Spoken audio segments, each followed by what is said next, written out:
Hello and welcome to my 30 channel. minutes? Okay, that's a bit too long, guys. Okay, you know what? Slice is gold. There's an update to the Bro, Slice is gold. Actually, Brax is gold as well. Alright, let's go for Brax. Arknight's Enfield has the most complex combat system in any gacha game I have ever played. Which is why in today's video, I'm going to be going over Zhuang Fangyi and how to play her in her best teams and with her best builds. My name is Braxophone, you can call me Brax, and Zhuang Fangyi can call me anytime. That was so dumb. Alright, so listen up. I will literally fucking click off this fucking video right now, bro. I will literally click off right guys, because Arknight's Enfield is so complex, it takes a really long time to figure out the best way to play these characters if you want to know every single facet about how they play, including the timings of their skills relative to the basic attacks of your friendly allies. There are a lot of things to know if you're going to play this game optimally, and that includes enemy movements as well, which is why I think rather than adopting a very specific and curated rotation, it's better if I just show you how to play the character in general and let you kind of wing it when you get into the content. With that said, I will be changing the format of these guides going forward, but hopefully I'm able to provide the information in a way that makes the most sense to you guys and is wholly practical without you having to follow an incredibly strict rotation. Anyways, let's get into her. This is Zhuang Fangyi, and she is an electric-based character that deals a ridiculous amount of AoE damage with the help of both her teammates and her own personal scalings. She's the first character in the entire game to have her own damage amplify attached to herself, and even though she is very similar to Levitate in her role, she feels quite a bit easier to play in my opinion. So let's go over what she does. Zhuang Fangyi plays off of Sunderblades, and if you don't know what I don't want to toot my own horn. I'm really humble. Bro, I had a blast playing Levitate. I was super used to playing Levitate, right? I know exactly, because I was like try-harding for Enfield, right? So I knew the rotations to squeeze in, when to activate Wolf card into Ardelia, and then you slap in the Argagui over the skill points, and then when to cast ultimate, and the ultimate fucking dodge cancel. I knew everything about Levitating. So if Braxophone is gonna tell me that Zhuang Fangyi is easier than Levitating, bro, I think we can master this character in 2 seconds. Sunderblades are, they're essentially these swords that she drives into the ground that increase the damage that she does and energies that she gains whenever she uses her skill. The way she gets Thunderblades is by consuming electrification. Now, when this is done, you create the level of electrification consumed +1 worth of Sunderblades. If there's fewer than 3, you can make them automatically, even if it doesn't consume any electrification at all. So for example, hit that guy, now I have a Sunderblade and it is right over here. He's just chilling. Basically, this skill will do a successive amount of lightning strikes based on the amount of Thunderblades that are out, and they go up to 9. Once you land the 9th one, it does 6 times the damage, basically resulting in 15 hits worth of damage. Now, the interesting thing is that for every Sunderblade you have when you use her skill, you actually gain 6 more energy. So the skill by default will give 6.5 energy, and then you gain an extra 6 per Thunderstrike, meaning that once you have 9, you're actually getting 60.5 energy per skill. Now, this is important because the cost of her ultimate is very high at 240 energy. And as mentioned before, as a Levitating expert, Levitating's ultimate is also 240 energy. Bro, back in my days, I remember there was this little kerfuffle, like whether or not Levitating should be running energy regeneration. Turns out she doesn't, as long as you squeeze in that one combo skill, so that you always get 2 rotation ultimates without energy regeneration. But if you were to do that, then your next rotation following the first, it will be slower. I think, right? So I don't really know where is the stance for like Levitating's ultimate energy management, or like if people are running Type 4. It was like the whole Type 4 versus Slap.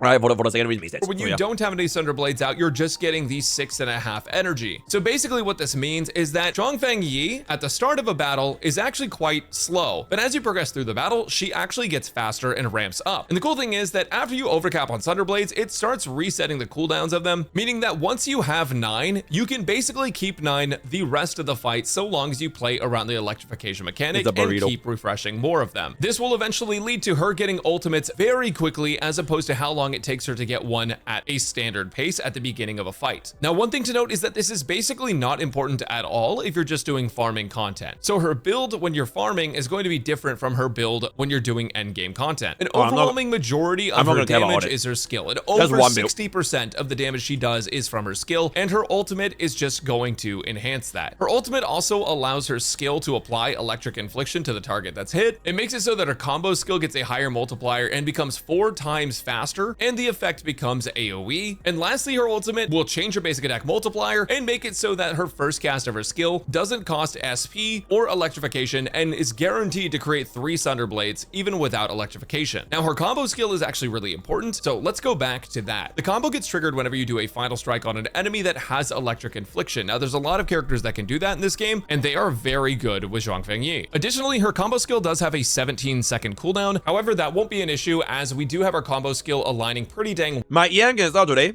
Okay, after you vet him, you can pass roll the deeds. Thank you. well with Perlica's. If an enemy gets hit by her combo skill and they have electric infliction, then it consumes electric infliction and forcibly applies electrification. And give bro the badge of honor, right? It is an honor to be an executive account manager, bro. Right? You can wear that shit with pride. It's like a special role, right? I give to all of my managers. It'll also give ultimate energy based on the number of stacks of electrification consumed. And if the enemy already has electrification, you can forcibly apply a higher tier of electrification to them by upping the status level of that electrification. So essentially the TLDR— Yo, it's a Sena story video done like dead ass, bro. I need that shit.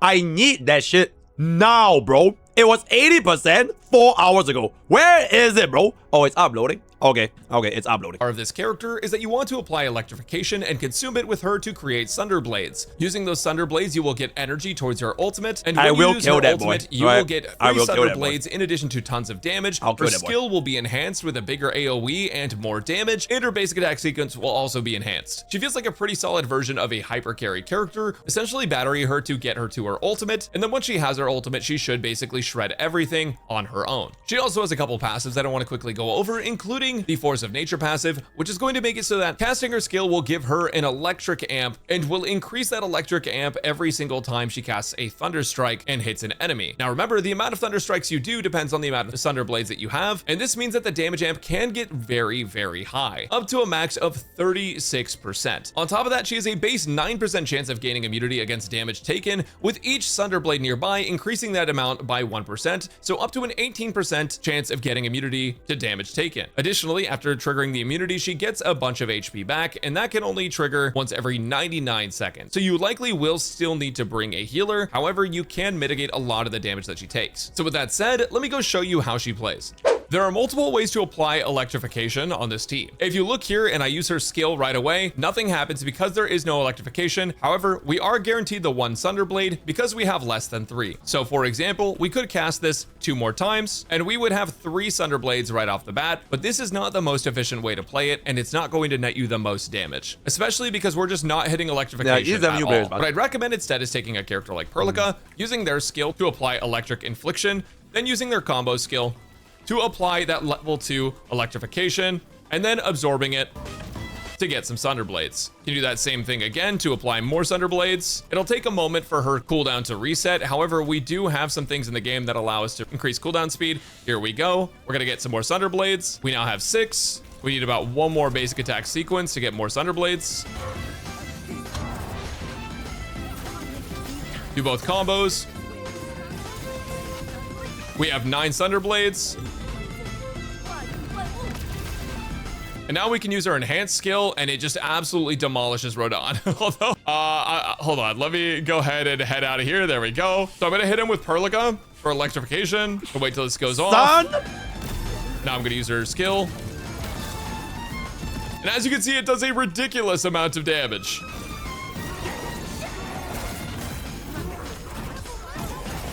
Now, one issue that you will have seen just right there, and I'll replay it in the video right now, is that if you dodge during her skill, it will cancel the skill, and you will lose your chain of lightning. When this happens, you lose a significant amount of damage, which is why that immunity effect even exists, so that way you can tank some hits while you're in that form. So very quickly, I will show you again. So Perlica can apply electric. So I'm not supposed to dodge her.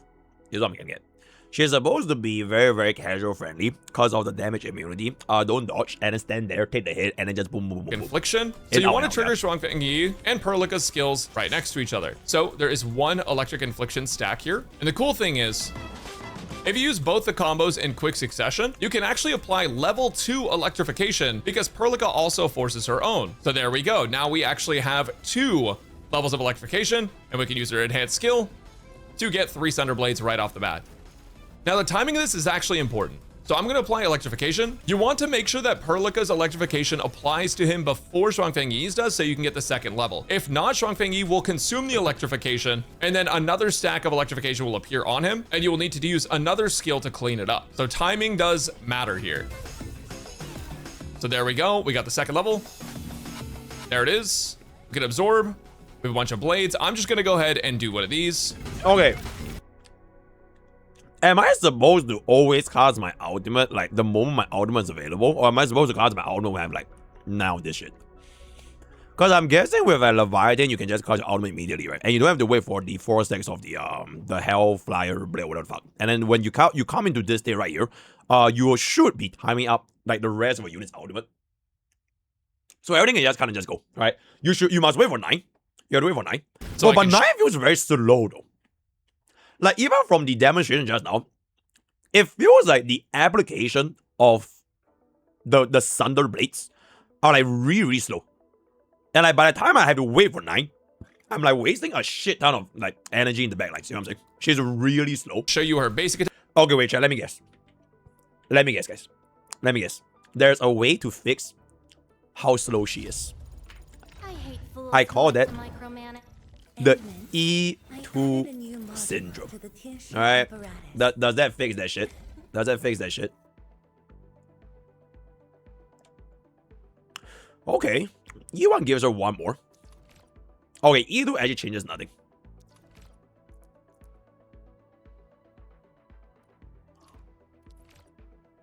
Okay, you know what? Her items are kinda ass, bro. Okay, her items are actually kinda ass. This ain't a Hoyo Buggle. Okay, but this E1 helps a little bit. Alright, this E1 helps a little. I noticed that a lot of this game's E1, they are like, okay, they are not as crazy, but it helps a little bit. Like, okay, for example, say what you will, bro, E1 Tang her is pretty fucking good, guys. I like my E1 Tang, right? Come on, bro. Cooldown minus 2 seconds and 5 skill point. That is a pretty fucking good E1. Like, if I were to take an E1, this is a pretty fucking good E1, guys. Right? And same shit for, what's the girl's name? What's the girl's name? Bro, Ling Yang. Bro, look at that.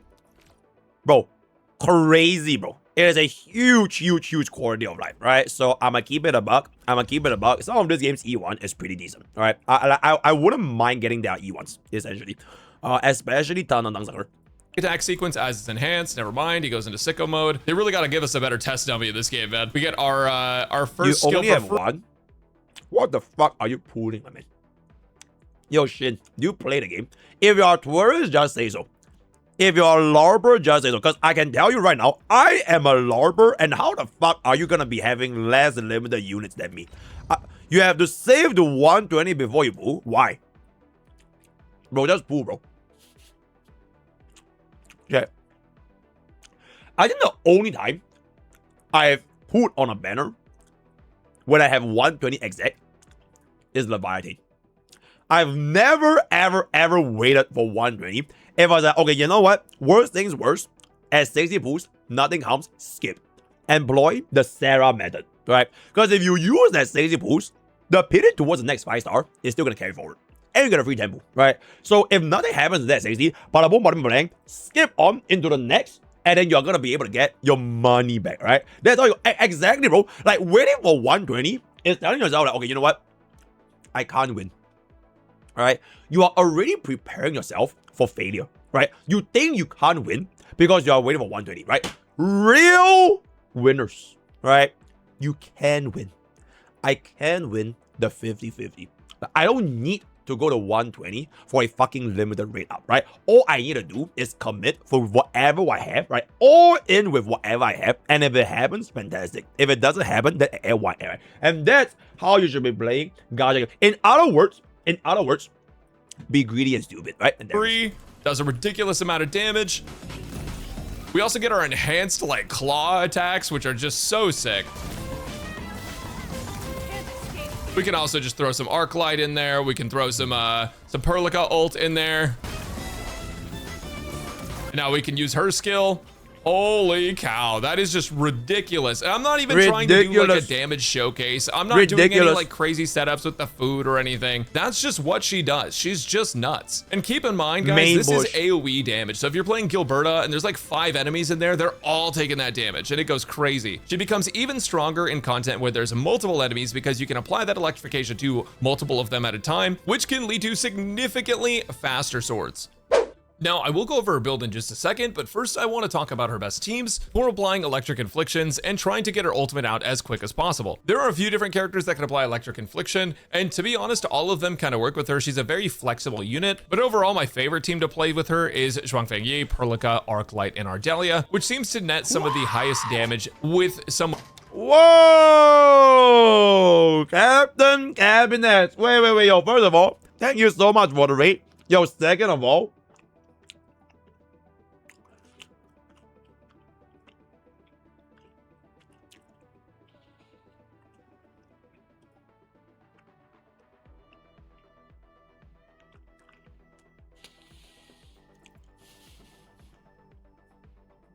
come on, bro.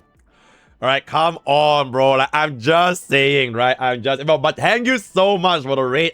We are untwisting ourselves in Art Knight's Anvil and trying to boo and learn Zhuang Fangyi. Hope you had a great HSRL, and there it is, right? Weaponized. I will see you as you get weaponized. It's over.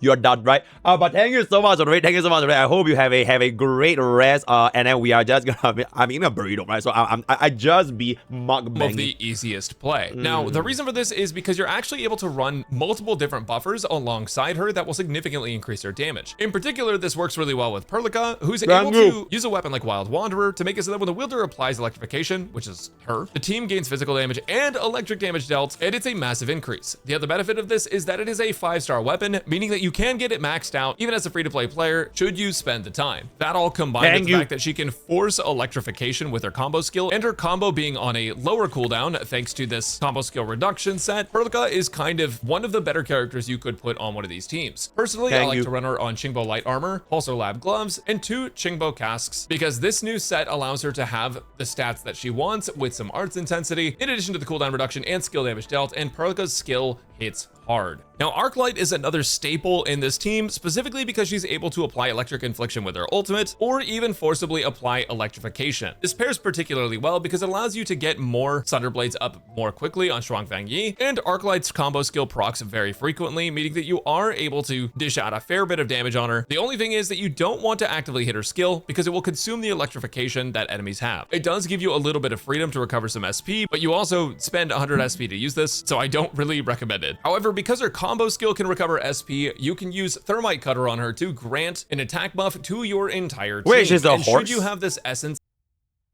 Oh, she's a horse? Oh, right, she is a horse. Oh, right, she has horse ears. Oh, bro, I just realized, bro. Combo skill. I never knew she was a fucking Uma, bro. Fully leveled, which by the way, none of these essences are fully bro, leveled. She's actually an Uma. I never noticed it. Okay, now I know. Should you invest into this, you can get a huge attack buff for your team. This also allows you to get a huge electric buff to your team. Definitely max your essences, guys. But all of this combined with her set, the Frontier set, you're going to be able to reduce her combo skill cooldown. She is benched. That's what she is, right? It is as well. Which honestly, this doesn't really matter much because her cooldown is already so short. But mostly when she requires SP, the entire team's gonna get a damage bonus, which is very significant. Mr. Now, the new Pokke, Frontier pieces have helped us a lot here. The Frontier's protection suit, Frontier's fiber gloves, Frontier's extra O2 tube T1, and for a little bit of extra combo skill damage, we're running the Type 50 Yinglong Radar T2. That way, between these two characters, you actually get big damage buffs. Lastly, I'm running Ardelia, but I'll go over some other team options as well. Ardelia will be ran as a healer and can run the Zhirnite set to give your team even more damage dealt. So overall, this team has a lot of coverage. It plays very, very fast, as electric teams should, and it's really fun. However, in place of Ardelia, you can also run Gilberta, who can also run the Zhirnite set the exact same way that Ardelia can. Okay, you know what, chat? I think the only regret on my Art Knight's Anvil journey so far, as a complete free to play, right? I spent $0 in Art Knight's Anvil, is that I didn't book Gilberta. This is my only regret. Bro, I didn't know this, but a bitch ass is gonna be every single fucking team, bro. Bro, legit, every single fucking team, you can run Gilberta. Like, what the fuck, bro? So like, oh my god, bro, that's way crazy, that bro. Ardelia can, The edge except is when you crazy. play Gilberta, there are some other benefits as well. Gilberta will allow you to group up all of the enemies, so that way Zhuang Fangyi's AoEs But I will can't hit. even pull Gilberta in the second half, because if I pull Gilberta in the second half, I can't pull Fei Xiao, and I need Fei Xiao, bro, right? I need Fei Xiao, right? And I'm pretty sure Fei Xiao is gonna come out with like Fei Xiao dedicated supports, right? So like we all just of them and dish out massive damage and dispatch you don't them very skip support quickly. as your In word. addition Okay, to chat, that, you know why I skip support? You know why I skip support? I didn't have enough fucking pulls. Alright, so can I, as a free-to-play player, be allowed to skip a support if I don't have enough fucking pulls? I think I can, right? So, and then what she can apply Nature Infliction, which is going to allow you to A, build Electrification off of her, or B, build Corrosion off why of I the choose Electric Leviathan? Infliction. Okay, wait. That is actually a pretty good question, right? Personally speaking, the way I look at gacha games, your first banner unit getting a DPS is better than getting support. That's what I view. Because having the first 5-star DPS, right? There's always like an early to mid phase of a gacha game before you reach the end game. So if you had access to a 5-star or like the higher rarity DPS unit, you have a much easier early to mid game, which especially if you're just getting to a game, by lowering the game's barrier to entry, you have like higher enjoyment. Instead of like, I mean, you still could, right? You can definitely run the 4-star teams. You can definitely run the physical teams, the Chen teams, right? You can run all sorts of teams. But like, especially as a new player, if you just want to have like the easiest time possible, usually the launch first DPS unit is always usually a DPS. It will make your life the easiest. So I am a firm believer in which if I can lower my barrier to entry for getting into a new gacha game via a DPS unit, it is okay. And I pull that with the knowledge that bro is probably gonna get power crap in like half a year or like 1 year. I don't care, right? But early to mid game, this experience, you're only having that once in your life. And you'll never have it ever again, right? So in the future, if you want to chase meta, right? If you want to chase like tier 0 clears, right? Elitist clears or 0 cycles, that will be in the future. Because everybody will be in the end game together. But in the early to mid game, there's only that once. So that is why I would have still, like, I wouldn't regret putting Leviathan. I still have 0 regrets putting Leviathan.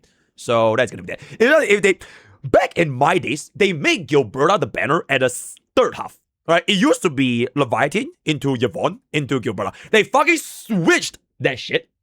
They switched that shit because companies are greedy and stupid, right? They want people to swipe so that they'll pull both Leviathan and Gilberta. And they put fucking Yvonne all the way back. So, bro, that your teammates are going to be applying. Her ult also applies a massive... I have 0 regrets putting Sena, bro.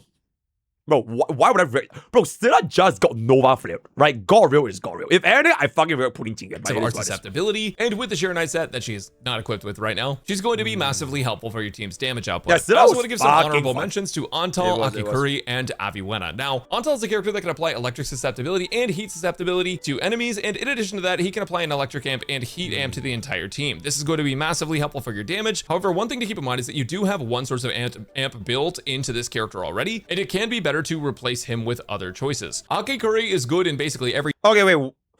Can't that thing stack? Isn't that why people are running Andal? Because it stacks, right? Does it not stack? Character already, and it can be better to... So that you will do the highest possible amount of damage with Andal. Like, you slap on Andal, open up your skill first, then you slap on your... What's it? Perliga into Jang, and then when a combo skill comes, you just activate your combo skills. Because otherwise, why would you not run a damage amp on top of a damage amp? Unless you're telling me it's like the exact same field. Then there's kind of no point running on to replace him with other choices. Akikuri is good in basically every team, and since we do have new frontier set pieces that can match more of her stats, and I can't take out Akikuri because Akikuri is just basically stuck to Leviathan. So Leviathan has with Akikuri. Andal is more flexible because I feel Ardelia works really well with Leviathan. So it's an opportunity cost, right? In like 2-team content. So Leviathan team is still Antal, Wolfguard, and Hyacinth. Then main push team number 2 is her plus Perliga plus Arc, right? And the last slot is probably either Antal or Gilberta. So energy recovery, Akikuri does feel significantly more versatile and stronger, and she can also use Thermite Cutter as well. Akikuri is literally this game's able to apply her own electric infliction with her skill, so that's kind of nice. But in addition to that, she can also proc her combo skill off of enemies. To be fair, can we not use Tang Tang? Can we? Can we use Tang Tang? Okay, like if we can use Tang Tang, I'll use Tang Tang, bro. Because right now, okay, you know what? I don't even know why I pulled Tang Tang, guys. But we literally pull her for no reason. I didn't even have a single cryo DPS. I have no Yvonne, I have no last right. I don't even know why I put her, but having been inflicted with electric or having electrification on them. So her combo's going to proc pretty frequently, and she is a very strong DPS character that can function very well in this team. And just as a heads up here, if you are going to play Aviwena, you should definitely make sure that Perlica is in the 4th slot of your team, because if she is not in the 4th slot, you can actually mess up the combo skill synergy between... Wait, chat, are you guys fucking lying to me? Do I want her in the 4th slot, or do I want her in my 1st slot? You bunch of rats, bro. Y'all literally told me to run Perlica in my 1st slot. All set and ready. Right? Awaiting your right? command.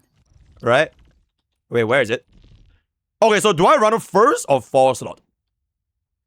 No, I know it has something to do with like your combo skill timing, right?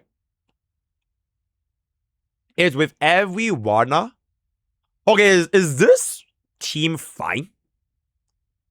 Is this team fine? Oh, do I need to change like the positions? I know slot 2 being the main defense is kind of okay. This team is fine. Okay, so we won't worry about it then. All right, that's fine. Perlica and Zhuang Fangyi due to the timing of the Aviwena combo. So as long as Perlica is... Who the fuck uses Eyelash, bro? Bro, Eyelash is like running Arlen. last in the team, the timing should work out fine, but if she's not, you're gonna notice some weirdness where you actually have to wait for Aviwena's combo. Lastly, I want to talk about Zhuang Fangyi's build, and her options are very straightforward. May as Moon. Wait, May as Moon. Wait, May as... Are you by any chance the same May as Moon that was the start of this, the entire kerfuffle from like 2 months ago? Are you the same fella? Yes. And so if you're playing her with Ardelia, then this is the setup you want to run, because you want the ult gain efficiency from Bone Crusher Poncho. I was like, wait, that name sounds really fucking bum. So I run Bone Crusher Poncho T1, Sheer and Flow gloves, Sheer and Flow baton, and another Sheer and Flow baton. However, if you're playing with Gilberta, because the energy will be different due to you having different inflictions, you actually want to run the Sheer and Flow light armor, which is going to give you a cryo electric damage dealt bonus, and you're going to replace one of the batons with an auxiliary arm, which should have very high ult gain efficiency. Either way, you are going to be running 3 pieces of the Sheer and Flow set, which is going to allow you to consume electrification to gain a huge electric damage dealt buff. Lastly, if you're just using her for farm... Bro, Tang does recover skill point, guys. Wait, bro, you're bro, I'm not even trolling, right? I'm not even trolling. Why can't we just run this? You can go as fast as you can. Don't worry. Like, it's a team, right? Like, I already have 2 units giving us damage amplification, or rather electrification. My last slot, Entao, bro doesn't do shit anyways. He just applies the fucking vulnerability. That's it, right? So I might as well just slap on Tang, and she gives us skill point generation. Right? Right? Bro, I feel like this works, bro. It looks sus, but I feel like this team works. Bro, I am not even kidding, bro. Tang Sanger. She only procs on Frost. Is that so? Is that so? Wait, is that so? Prepped and ready.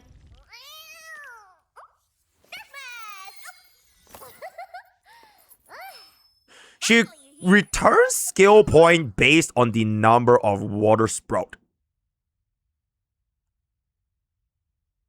So you don't need ice, right? It's fine, right? Yeah, because she is the one creating the water sprout. And I have her P1, guys. Come on, bro. Bro, I put Tang for the main push. Right? I put Tang Rap Song for the main push. Because I know E1 Tang is crazy. Like, she is like the game's strongest skill point battery. Right? She is the game's strongest skill point battery, right? Yeah, bro. I can't bench her, bro. There's no way I'm benching her. And like, this is a perfect team, right? So we have 2 SP batteries. Because bro also gives us SP. And then because we have a lot of SP, I can spam that shit with Perlica into Zhuang Fangyi. Right? I feel like, bro, this team had a You can freeze boss for Fanny uninterrupted, it'll pop off. Okay, so what I'm getting at right now is Tang is basically this game's E1 trippy, right? E1 Tang is this game's E1 trippy. Everybody in the mouse can use a E1 Tang, right? That is what my chat is saying. Okay, and you're not really bringing her into endgame modes where you're going to have no energy at the start. You can run Link Slab. It feels so nice being a tourist, knowing that you're just completely clueless about the meta. And it's so good in Art Knight's Enfield because there is no meta. Alright? Okay, there's probably like a best slot, but like nobody fucking cares because like you don't need it. So you can just run Tang Tang as her for like whatever team, and it's fun. Which will be the playing highest a overall gacha damage game if you for are fun, planning to guys. clear content very quickly. Wow, this applies fun to things is like boss fun. speedruns, I'm where you're just trying to having get so through much one fun cycle right of now. their HP, and it's going to be doable in one cycle. That main attribute bonus is absolutely crazy. Fun, Since there were 3 shocking. combos mentioned, though, I'll put all Holy of them math. up on screen right now for you guys. Holy. Now, lastly, let's talk about weapons. First off, we have Lone Barge, which is her signature weapon. This is obviously going to be the best one, and it provides a Lone massive Barge. electric damage dealt bonus, an attack bonus, and battle skill electric damage dealt. Okay, which I'm is a bit for real. I think every single limited unit in this game just wants an S1. If you don't have the S1, just get a battle pass, which is free. Right? Like it's super fucking simple. So you either get this S1 with enough of the Arsenal tickets. If you don't, then claim the free battle pass, claim the alternative, and that's done. For every single main DPS. It's always the same. Like in that rotation, 3 banners, slap on either those units S1, or the battle pass will always provide the next best alternative. So don't really think about like any other a lot like to things. say. I think I've re-recorded me saying that line like 6 different times, and it gets significantly higher with her ultimate at 64% at 1 copy 64. with the maxed out essence. However, there 64 are is quite really a good. few other options, including Flickers in the Mist, which is going to make it so that when Zhuang Fangyi I gets change the electric set. amp from I her will give Tang Tang a 4-piece ego so that it increases the action value and reduces the cooldown on a combo skill. Right? Yeah, that's really, really good. Because she'll combo also skill will get give us the electric damage addition dealt for bonus. the and the whirlpool secondary and all that kind stat of stuff. is also electric damage dealt. This thing at max is really good on her, and so is Why Oblivion. not Iron Now, Man? Oblivion's That's a a little great bit question. weird because it does give a 5% crit Okay, rate. you know but what? I'm keeping it about nobody cares. This is done. I want to go over the copies of Zhuang Fangyi, and I think this is actually really important because this hasn't really been a thing prior. The potentials on Zhuang Fangyi are actually insanely versatile and insanely good, at least compared to other Arc-Knights Enfield. Okay, wait. So Zhuang Fangyi's dupes are insanely good? Wait, do we need to put E1 Zhuang Fangyi? Shall we put E1 main bush? Is this as good as E2 Firefly? Characters. E2 Usually you final? don't see more than a 30% damage increase, and this time It's we a can see almost must up to a 50% one. So 50%? Wait. Bro, Chad told me Arc-Knight's Anvil doesn't give a flying fuck about dupes, bro. Bro, 50% increase. Come on, guys. Bro, this is a must pull. Right? If you don't pull this, it's like pulling E0 final in 2026. You have to move for so this. check this out. First have off, to her voice. potential one is going to increase her battle skill, have its multiplier. But like, okay, I don't even play this game as a main game. Even I know from my 2 eyeballs, like, bro, this shit crazy, bro. Plus 1 Thunder Blade, it means that her rotation saves up at least like 10 seconds, right? Because it takes like 10 seconds to create 1 blade, right? So like, this has to be really fucking good. On top of straight up 15% damage multiplier increase for the highest possible damage coming from the kid, which is skill, right? She deals damage from her skill. So is that not just, it's only first battle skill. Oh. Okay, I guess it's really good for 0 cycles then. Alright? It's probably pretty good for 0 cycles. And then you can get that plus 1 blade. And then you get that 0 cycle. Oh, it's only the first. Okay, you know what? Even if it's the first battle skill, right? Even if it's just the first battle skill, bro, 15% multiplier, bro. If it's not for face out, I would have pulled this. I'm just Be saying. 15% But there is face out. better, and her first battle skill will create 1 more Thunder Blade no matter what at the start of a battle. This helps her get her ult out faster and instantly helps her do way more damage. Her second potential is going to give her will, but it's also going to increase her battle skill damage dealt some more, and this is significant because her battle skill is already such a big part of her kit. I feel like it doesn't matter. Like, for an E2, bro, this is like what? Potentially 200 and what? How many pulls would an E2 cost you? Theoretically speaking. It's probably like 300 pulls, right? No, wait. First copy is 120. Second copy is 360. Yeah, 360 pulls. It might potentially cost you 360 pulls to get 15% battle skill damage. And it's not a multiplier. I think this is like way too fucking expensive. Kit. Her skill Bro, for an E2, that shit better be E2 final. Alright? Like, I want to get an extra turn. Does it give me an extra turn? What would be an equivalent of an extra turn in this game? She spawns 10 more blades. No. Bro, she, at E2, if you cast her out, you instantly get 9 blades. Oh, that would be a crazy E2, bro. gets improved even further in P3, and after consuming electrification, she does get 10 SP That would be back, crazy as which E2. means over Yeah, one free out rotation, refund. she'll Oh my basically god, bro. every single time you cast a battle skill, double your energy regeneration. Fucking fantastic. You get one more free skill, and Sunderblades will last 10 more seconds, meaning that you are basically never going to have to deal with them falling off. P4 is also massive. It makes it so that your ultimate costs 15% less energy, which is going to mean that you can actually ramp up even faster. Holy and P5 massive. is absolutely crazy, which makes it so that during her ultimate, she deals significantly more damage because it ignores 15 electric resistance on enemies. So all of these can actually add up a fair bit of damage. I'll show you guys this chart on screen now, and you guys can make your own judgment if you All right, let's take a peek here. Okay, so P1 does nothing, I guess. Okay, the way Brax said it, bro, I thought Brax was saying like one Eidolon is 50%. Okay, so at P5, it's 50%. For a price of 900 plus boosts. 900 boosts, by the way. For 900 boosts, I get 50%. Bro, I think E2 final is already more than 50% at E2, right? Which is why God Real is God Real. And want to pull for copies. Personally, I think one copy of a character is good enough. Okay, chat. Okay, genuine question. Right? Does this make HSR more or less predatory? Think about it. For All Knight's Enfield, you need to pull for P5 to get a 53.83% damage move. In Honkai Star Rail, fuck that shit. Pull for an E2, you get more than 50% on E2 final. Like, come on, bro. God.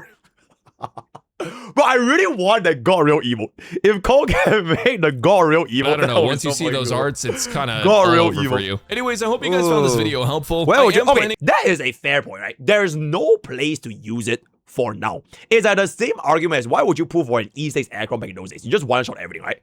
Bro, fast forward 1 year later. I don't even know if my E6 aircraft is E6 or E2 at this point, right? So I'm saying, especially if there's gonna be contingency fucking contract coming out in the future, do you really think this game will never have endgame content? Like, come on, be for real, guys, right? They already announced CC, right? It is just a matter of time before there will be a content to use that P5. Thing on scripting out my guides in the future, but the way things are right now, I just really need to think of a good format that I feel like I can deliver the information to you guys in the best way possible. If you guys enjoy, feel free to subscribe to the channel for more Enfield content. And I'll catch you. Okay, that was a WS guy. W Braxophone, W Zhuang Fangyi, W Wife. See you guys on the clip channel. See you guys on the clip channel. Thank you, right? Yo, chat. Support our local guy makers. Guy makers are a dying breed, guys. Guy makers are like, bro. It takes a very. I know because I am a guy maker. I was almost homeless during Asheville's guide, brother. Holy shit, bro. I got paid a grand total of $2 during Asheville's guide. Okay. You have combed your last comb, my man.